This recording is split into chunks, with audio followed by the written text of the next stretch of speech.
Chers camarades, chers amis, bon, c'est incroyable de prendre la parole après les interventions de la Palestine en remplaçant Yossen Ivoy, que je salue ici avec tout mon cœur et avec le cœur de toute mon organisation. Heureusement, il a pu rentrer en Italie hier soir, en fait, comme ça a été dit par le camarade. Mais je veux aussi saluer encore une fois, parce que je pense que c'est fondamental, Greta, Rima Hassan, tout le monde qui est encore dans les prisons israéliennes, en fait, torturés et dans des conditions inacceptables. Il y a des années où rien ne se passe et il y a des semaines où des décennies se produisent. Je pense que tout le monde connaît cette phrase et en fait, c'est ce qu'on nous est en train de vivre en Italie.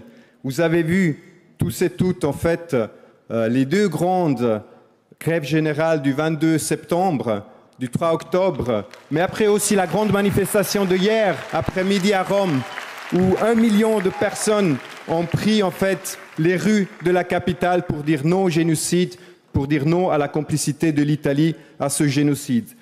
Le 22 septembre, on avait 1 million de personnes qui bloquaient le pays.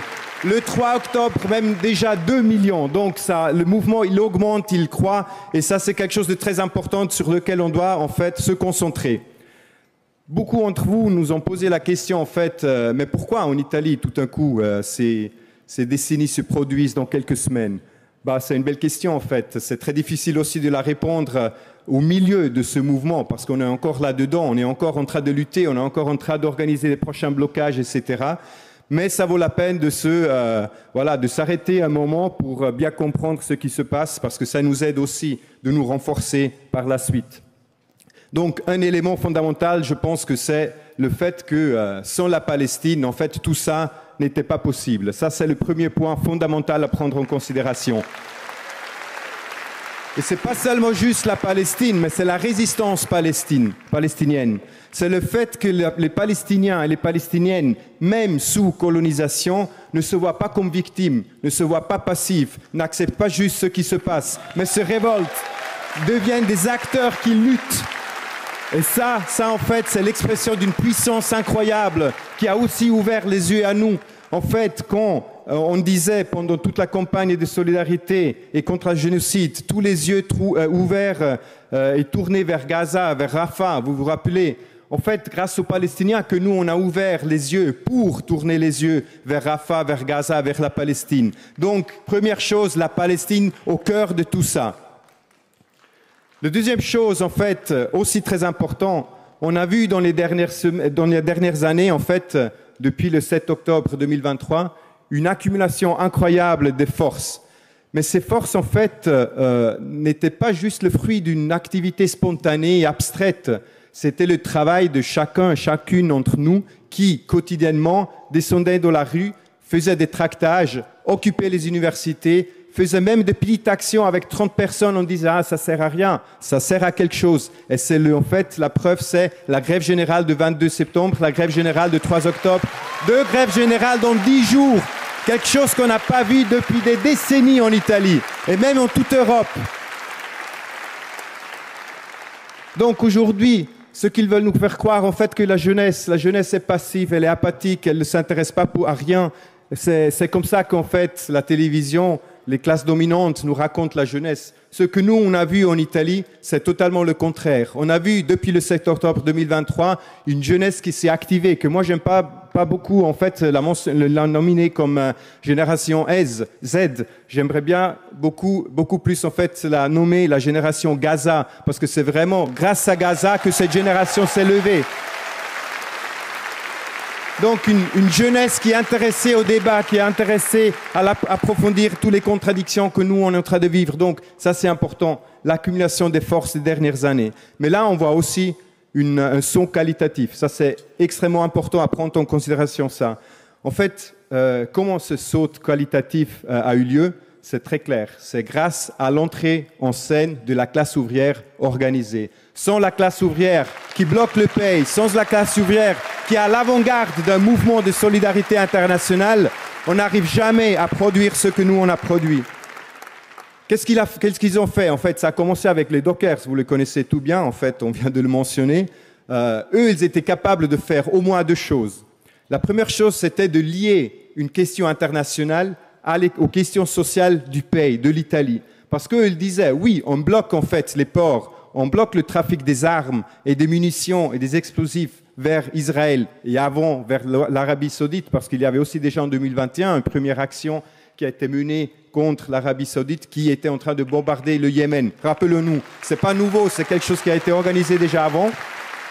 Mais il disait pas seulement non à la guerre, non au génocide, il disait aussi oui à notre sécurité sur le lieu de travail. Parce que c'est dangereux de travailler avec des explosifs dans des containers que nous, on doit déplacer. Et ça, c'était un message à toute la classe ouvrière, toute la classe travailleuse du pays entier, où en fait, les travailleurs ont pris conscience qu'il y avait un lien entre ce qui se passait en Palestine et ce qui se passe dans notre pays. Donc ça, c'était le premier élément fondamental. Le deuxième élément, c'était en fait que plus récemment, avec le blocage, avec la grève générale, tout d'un coup, la grève devient de nouveau un instrument de lutte en main de la classe ouvrière, quelque chose qui était disparu dans les dernières décennies en Italie.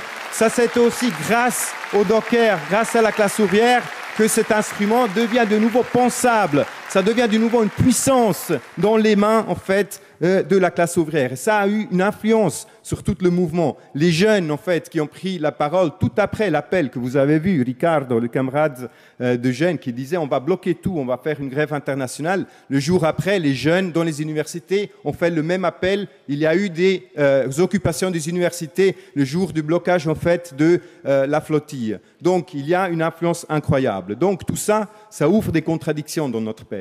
Une première contradiction, bien évidemment, c'est au sein du mouvement syndical. Ça, c'est très important, surtout pour les camarades français avec lesquels on débat beaucoup. Parce que, en fait, tout ce qui a été construit avec les dockers, c'est parti grâce au travail très important de l'Union syndicale de base, donc un syndicat de base, qui n'était pas un syndicat confédéral. Le syndicat confédéral a même essayé, la CGIL, de boycotter la grève du 22 septembre en appelant à une grève le 19 septembre.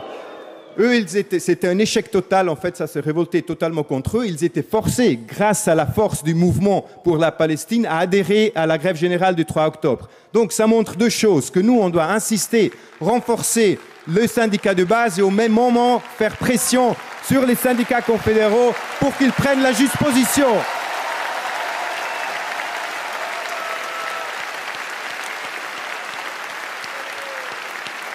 Une deuxième contradiction qui s'ouvre, donc une brèche énorme qui s'ouvre, bien évidemment, c'est au sein du gouvernement.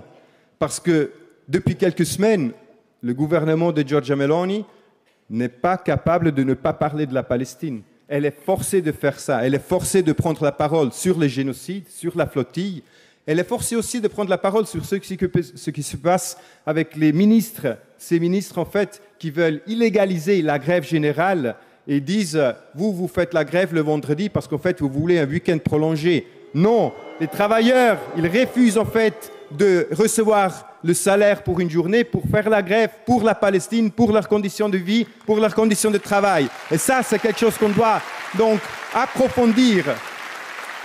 Le gouvernement pensait de pouvoir traiter la Palestine d'une manière administrative comme elle traitait toutes les autres questions. Mais non, le peuple italien, il a réagi. Il a réagi et quelque chose de très profondément politique et éthique a surgi en fait au sein de la population italienne. Ce n'était donc pas la question économique ou strictement du gouvernement qui a mobilisé des milliers et des milliers de personnes, mais une question profondément éthique, pas moraliste, éthique, de ce que ça veut dire de vivre ensemble au niveau international. Et donc, je viens à la conclusion. Parce que la deuxième question que vous toutes et tous nous posez, c'est que faire maintenant? Parce que bien, on a fait une grève, on a fait deux grèves générales, etc. Qu'est-ce qu'on peut faire maintenant? Je pense que nous, comme Potere al Popolo, comme organisation politique, que en fait, même les médias, les mass médias, ont dû reconnaître que les grèves qui ont été organisées et les mobilisations massives étaient grâce à l'Union syndicale de base et Potere al Popolo. Il le mentionne maintenant dans le téléjournal de 20h30. C'est plus CGIL, PD, tout le centre-gauche qui était jusqu'à il y a quelques semaines silencieux devant le génocide à Gaza, mais ils disent c'est Potere al Popolo et l'Union syndicale de base. Donc, nous, on a appelé à créer 100 assemblées du mouvement contre le génocide et pour transformer ce mouvement en quelque chose, une organisation encore plus grande et plus puissante. Donc, très concrètement, très simplement, je risque aussi d'être trop simple, de me ridiculiser, mais c'est en fait de prendre l'enseignement de Gramsci, quand il disait qu'il faut s'éduquer, il faut s'agiter, il faut s'organiser pour en fait organiser notre intelligence, notre enthousiasme et nos forces. Et c'est ça que Potere al Popolo va faire dans les prochaines semaines. Et aussi grâce à vous, grâce à cette solidarité internationale, qu'on aura la force pour le faire. Merci beaucoup.